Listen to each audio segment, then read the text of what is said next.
Hello and welcome back to another video on the Final Fantasy XIV Media Tour, this time to look at another great interview to read through. Again, I must reiterate that I take zero credit for this or any other media that I show in these videos from the Media Tour, as I was not invited individually. This time I wanted to bring attention to the Final Fantasy XIV subreddit's very own interview with game producer and director Naoki Yoshida, and it's a generally really good read. A link to this will be in the description if you prefer, but this is more for people on the move, commuting or otherwise, that want to listen to this because it's quite a lengthy interview, as many of these turned out to be.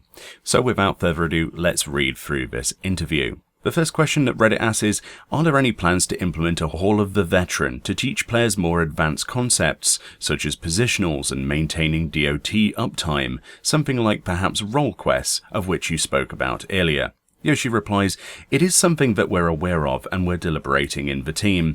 It is something we're very torn on, and we've not been able to come to a clear decision just yet. With the different updates and adjustments that we've made to the job mechanics, it has hopefully become easier to grasp and understand with some of the changes and simplification of these different job mechanics. I think definitely now would be a great opportunity to consider having something like that available. End quote. So it's interesting to see that they're looking into that idea. You do certainly see a lot of people that go into the content and have absolutely no idea what they're doing with certain positionals. Even for myself, when I go onto an alt, I've leveled it up through other means, be it through side quests or just from spamming Adventurer Squadron missions, and I have absolutely no idea where to start, and instead of going over to Reddit or Wikipedia's to try and figure out what I'm supposed to do on stuff like Ninja, which I'm completely out of my own depth in, then it would be cool to have something like that, I think, in the game. Either way, the next question was by Work to Game, that was in attendance, who shared the interview with Final Fantasy XIV subreddit as well. They ask, as we move into a new class and dungeon design, can you elaborate on any plans you might have to add replayability to the 4-man content? Examples of this might be a Savage boss difficulty system, or getting into maybe a Diablo/Rift style system, or taking what you've already built with Deep Dungeon and applying it to old dungeons in a unique way, for like increased rewards and maybe just focusing on glamour. Yoshida responds, of course it's not like we're not putting any consideration into it. We're always thinking about that as well as the different contents that we're delivering to our players. You brought up applying Deep Dungeon system to some of the existing content. Now the Deep Dungeon is unique because it has its own system, and we have the level design and the program that is associated with that particular system, so unfortunately we can't necessarily apply the same exact system to the existing content. We would have to redesign it and create something anew. So rather than trying to apply different concepts to existing dungeons that look the same, the team tends to want to focus on bringing just brand new play experiences. And of course, the further back we trace into A Realm Reborn, just some of the programming that was there is now very antiquated. It is pretty old, and it's just kind of scary to revisit and try to program something around it. But of course, with having high-end content, especially for a 4-person, it is something that we do talk about, and we actually get into a debate about it frequently. On the other extreme, we saw Baldesion Arsenal, where you had a whole lot of people going into one single content and seeing that.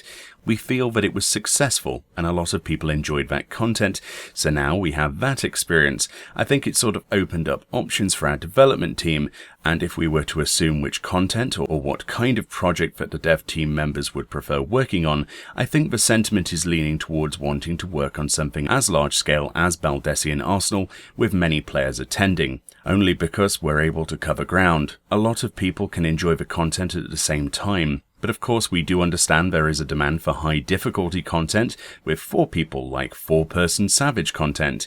If you look into it, if you're going with such a limited number of people in your party, each person's responsibility is going to be very heavy. And will that be appealing to a lot of players? That's another element we have to be mindful of. So we acknowledge the desire is there, so please don't lose hope, but that is the current situation. Work to Game then follows up with, are you looking for feedback in that area? Yoshi replies, the sentiment is more about wanting to get everyone's understanding, that it is quite difficult to address it immediately, but please don't lose hope. End quote. That's pretty interesting, so hopefully we see more large-scale content. They did talk about a Eureka 2.0 type of idea. Hopefully they sort of go with more open stuff in the real current world to bring those areas to life, especially some of the older areas, but I guess we'll have to wait and see what they do.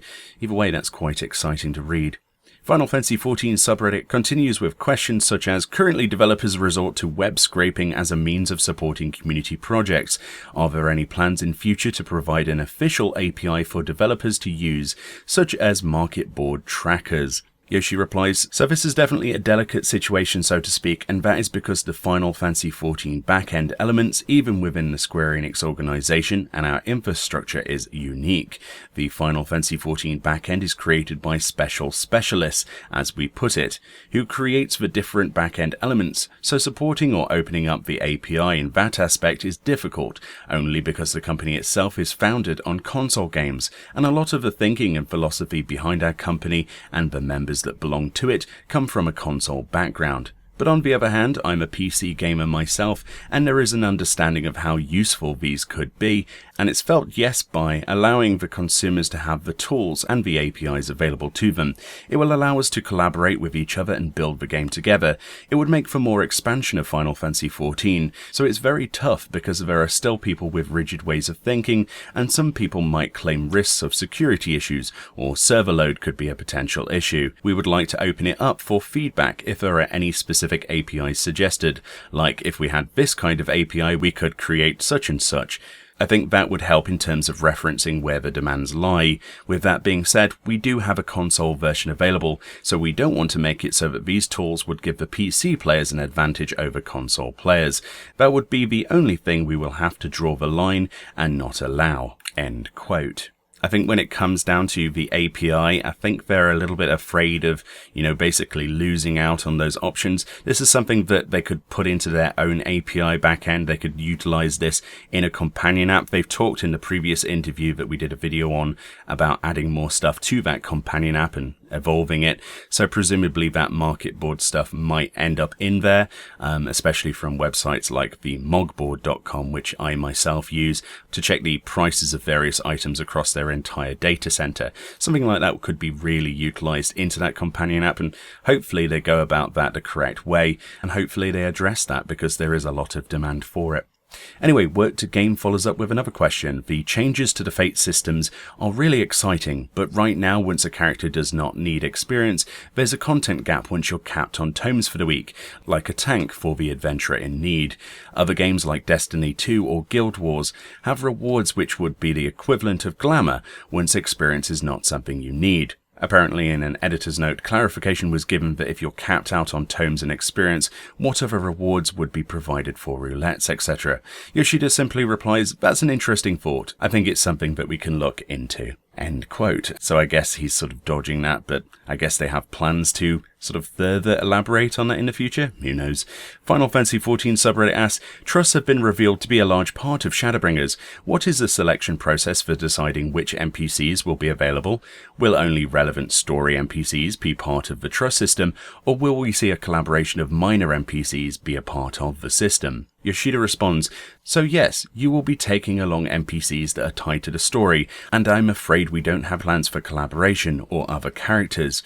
We may expand on the roster of characters only if they are tied into the story. But in terms of a collab character, so to speak, have no relation to the main scenario, so I'm afraid there are no plans to incorporate characters like those. In terms of a roster, you may find that with a different combination of NPCs that you're playing with, you will see that they have their own personality, and these are actually programmed to occur in the different dungeons and its characteristics. I don't think we'll ever have a roster of like 60 NPCs because we would have to allocate the resources in order to develop every single one of those characters. With the trust system, we have spent a great deal of development resources and cost associated with it. So of course, with the demo played today, we had to mask the main story elements, so it was more systematic in how the trust system was playable. But once actually diving into Shadowbringers and progress through the narrative, there will be a natural flow of how these characters will come together in the main story. You will travel together to certain dungeons together, and they will be there when you enter that content. So we believe that the immersion will be very deep with the main story. So we believe that the immersion will be very deep with these characters being there. It's as if you're fighting alongside with them. When you try out the trust system when the expansion comes out, we would like for players to pay attention to the experience they have utilizing these characters, and we'd love to hear feedback once you do play through the overall scenario of Shadowbringers. Of course, we anticipate people asking for a Stinian to join our roster, or Sir Aymeric to be our paladin, or bring back Haurchefant from the dead. Zombie Haurchefant? Maybe involve a necromancer job? The entire room laughs. Work to Game asks the next question. Speaking of the trust system, it's clearly inspired by a strength of Final Fantasy XI. Can you explain other systems, maybe like Conquest or Trust, actually being used in the open world, or older content that you might be considering on a basis to keep the world engaging on a more everyday basis? Yoshida replies, so with the considerations to applying the trust system to the open field or everyday content, that would require for us, and I'm sure you would understand from a system engineer perspective, that we would need a general AI that would be able to adapt to whatever situation, so it would not be as intelligent as the ones we build into our NPCs that are part of the trust system currently, and it would not only be less intelligent, but would have to remove that character's personality that you can see in the different dungeon content. We believe this trust system is set up so that the NPCs are with you in the point of a story where they are necessary, and if we were to think about taking them outside of that situation, bringing them wherever in fields or everyday content, we would have to allocate the cost of resources to build that, and it might take away from our resources for creating other content. End quote. So I guess trust will always be inside dungeon content, which, hasn't been really talked about previously. That was a good question. It was an interesting response. I'm a little bit concerned that they're not really using this technology to its full potential, but, we'll have to wait and see how that trust system works, if it's just another gimmick or they do expand upon it in the future. Next question, Final Fantasy XIV subreddit asks, now that the trust system is coming out, are there any further plans to enhance the companion system by perhaps adding more companion options? Yoshi replies, that guy is part of the A Realm Reborn legacy that we mentioned earlier, but actually around patch 4.4 timing we updated the source code, so the internal workings of your buddy is revamped. So hopefully we can make updates little by little to your companion moving forward, end quote. Work to Game takes the next question. As we see with New Game Plus being mentioned and more synced content to allow players to play together than ever before, what are the plans to help new players catch up on the amount of main storyline quests and still feel invested in the world and story that we've spent the last 10 years building? Yoshi replies, we definitely want to address refining the main scenario. We do understand that the story of A Realm Reborn is definitely very long. So, of course, in terms of bringing together new players and then connecting them with existing players, we are planning to implement a new concept that we are currently calling a circle, and it would connect new players with existing players. And another concept, this one is not about connecting veteran players with new players, but preventing new players to be by themselves. The other idea that prevents new players from becoming isolated and being by themselves is a concept of being joined together at the same period. For example, in old school class of 98 or something like that, that kind of camaraderie of people joining the group at a certain period of time, such as if you joined in this particular period of a week. You can be joined into this particular squad, like the 128th squad of this grand company, so everyone is kind of like colleagues with each other, and you would go about helping each other to get through the main scenario content, so that you build up that relationship and community. That is one of the ideas that we would have that might be cool to implement. Right now it's still just a vague idea of that concept. I have shared it with some of the development team members, so we're hoping that it will come to existence shortly. It would be cool if you see somebody in that same period eventually getting so good that they're participating in the world race, and they are famous in that way. That might be exciting. End quote. So that's a little bit complicated in translation to really go through, but he's basically talking about the idea of implementing systems to sort of make new players and old players alike, but make it a little bit different than just that, to try and get people to play together regardless, and to incentivize that. Apart from that, they're basically talking about concept and future, of which basically they're admitting they don't really know the answer to that currently, and the new game system wasn't really talked about too much in that answer, so we'll have to wait and see. Final Fantasy XIV subreddit takes up the next question. The Samurai and Red Mage starting gear is currently unobtainable if you throw it out. Is this something you're aware of? And if so, are there any plans to add them to the Calamity Salvager or allow us to obtain them in some other way? Yoshi replies, we never gave such deep thought to it. We were thinking, well, once you'd gotten rid of it, that means who would want that? Understood though, we'll talk to the item team staff. I think that's something we can address right away though. Work2Game takes the next question for the challenge log. Could there be a way to track that either through the quest log or like the hunting log just reports progress?